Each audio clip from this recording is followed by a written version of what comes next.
Pense no seu radiador e no seu sistema de arrefecimento como se fosse uma panela de pressão. Ninja!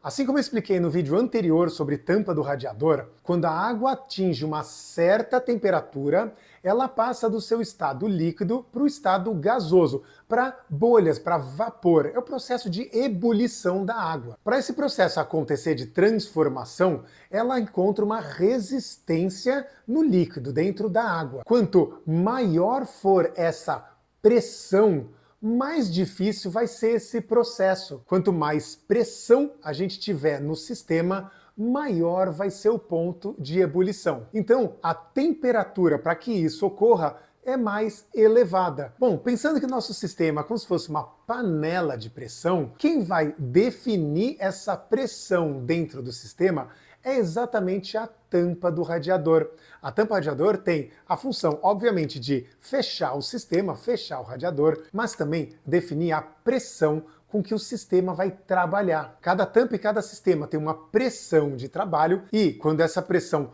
ultrapassa a força aqui da tampa, ela vai ceder essa mola e vai permitir que o arrefecimento vá para o reservatório de expansão. Essa pressão que a tampa trabalha geralmente está escrito na própria tampa e ela tem basicamente duas medidas, ou em bar ou em libras PSI.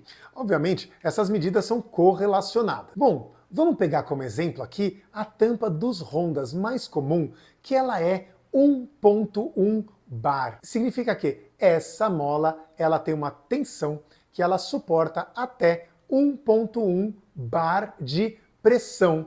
A partir disso, a mola vai começar a ceder e vai fazer todo esse processo no reservatório de expansão. Vamos dar uma olhada aqui nessa tabelinha aqui do lado. Então, vamos pegar um sistema sem tampa do radiador, completamente aberto. Se a gente tiver com o radiador aberto, essa água vai ferver naturalmente a 100 graus. Nesse caso, nós temos 0 PSI ou 0 bar de pressão, né? Porque a gente não tem nenhuma pressão no sistema, e a temperatura de ebulição, de fervura da água, vai ser exatamente se a água estivesse numa panela. Mas vejam só, quando colocamos 1 libra PSI de pressão dentro do sistema, a temperatura de ebulição vai subir.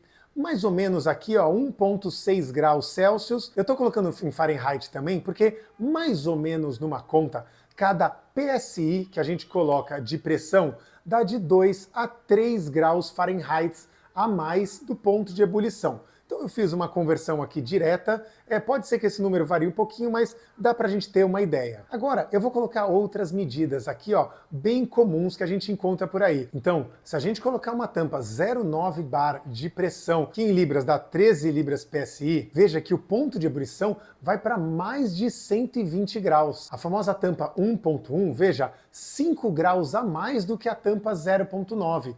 E assim por diante. A 1.3, que vem geralmente naqueles radiadores de alumínio, já aumenta o ponto de ebulição para 270 graus Fahrenheit, mais ou menos 130 graus Celsius. Mas primeiro, por que a gente quer aumentar o ponto de ebulição? O líquido de arrefecimento ele é responsável pela troca de calor dentro do motor, principalmente em volta das câmaras de combustão, que é onde tem o aquecimento, toda a explosão ali dentro. A troca de calor ela é feita pelo contato do líquido com as paredes externas do cilindro. Caso o nosso arrefecimento comece a ferver, ele começa a criar bolhas de ar. E bolhas de ar em contato com essa parede não fazem a troca de calor. Então você vai ter um aumento expressivo da temperatura de funcionamento do motor. Se a gente tem um aumento expressivo na temperatura do arrefecimento, obviamente nós temos diversos problemas e um deles é a famosa queima da junta do cabeçote. Mas Ninja, se quanto maior a pressão da tampa do radiador, maior a pressão no sistema, maior é o ponto de ebulição, então por que afinal a gente não coloca uma tampa 2.0 e faz com que o ponto de ebulição seja 200 graus e nunca mais se preocupe com isso? Aí existe um pequeno problema, que é a pressão de trabalho do seu sistema. É muito perigoso você colocar tampas de radiador com uma pressão muito maior do que ela foi projetada, por exemplo, nos nossos carros, que a gente está acostumado com a tampa 1.1, se a gente coloca uma tampa 2.0, digamos um absurdo, quando a pressão, né, a temperatura do sistema estiver aumentando e essa pressão estiver aumentando, a tampa do radiador não vai ceder e liberar esse fluido para o reservatório de expansão.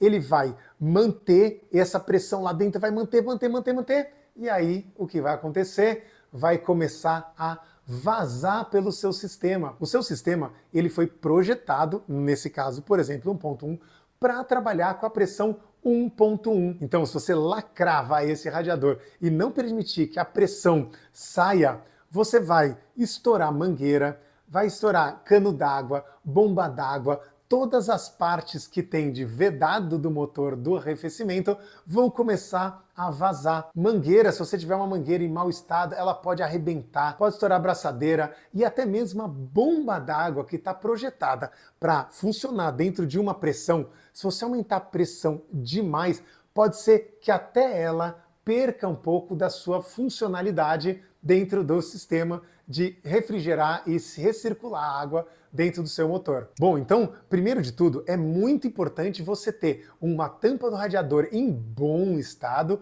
porque, digamos, muita gente fala, pô, Ninja, o meu carro tá tudo certinho, só que ele tá fervendo. O que pode ser? Claro, eu digo, pode ser inúmeros motivos que fazem o carro ferver. Eu vou fazer um vídeo todos os motivos que fazem o carro ferver, mas um deles é exatamente a tampa do radiador. Se você tiver uma tampa do radiador que tiver uma pressão 0,1, digamos, ela não está funcionando a mola, o ponto de ebulição, que era para estar em 120, ele pode estar a 100. Aí você chegou a 100 graus, ela ferve, seu carro esquenta, queima junta e dá todo aquele problema. E lembrando de novo uma coisa, isso não quer dizer que você não precise mais usar o líquido de arrefecimento correto, tá? Eles trabalham em conjunto. Uma tampa do radiador e um líquido de arrefecimento, por exemplo, com monoetileno glicol, que vai aumentar o ponto de ebulição. Eles vão se somar. Você tem uma tampa do radiador e um líquido de arrefecimento trabalhando em conjunto. A gente deu uma pausa aqui no canal para a questão de preparação de pista e tudo mais, que eu estou recuperando aqui de saúde, mas quando eu voltar, nós vamos trabalhar de novo ali com a parte de oil catch can, vapor e recirculação dos vapores de óleo, e também nós vamos partir para a parte de arrefecimento, e eu vou explicar para vocês algumas receitas para pista ou para rua em que a gente trabalha com líquido de arrefecimento com mais ou menos proporção de líquido de arrefecimento em correlação com a água, por que colocar mais água, por que colocar menos água em certos momentos. Nós vamos ter estudo tudo sobre isso e nós vamos também envolver a parte de tampa do radiador, se a gente vai poder trabalhar essa pressão a mais ou a menos, dependendo do sistema que a gente quer montar, tá bom? E se você quiser receber consultoria sobre o seu Hondinha antigo direto no WhatsApp, seja membro do canal da Ninja, primeiramente para dar uma força aqui para o canal, para eu continuar fazendo conteúdos técnicos relevantes, porém nichados, que sofrem muito com monetização e visualização. E, em paralelo, eu estou trazendo todos os membros para o meu WhatsApp para receber consultoria diretamente comigo, para tirar dúvidas sobre o projeto que você está fazendo, alguma dúvida de manutenção, indicação de peça, de marca, indicação de serviço. Eu trago promoções, descontos e tudo mais para os membros. Tem um link aqui embaixo na descrição, tem um botão aqui embaixo do vídeo. Espero que você possa ajudar o canal da Ninja e também deixe um comentário e um like que ajuda muito o vídeo a engajar e o canal a crescer, tá bom? Meu nome é Rafael e esse aqui é o canal da Ninja Custom Cars. Muito obrigado. Visite nossa loja ninjacustomcars.com.br e siga a gente no Instagram. Ninja!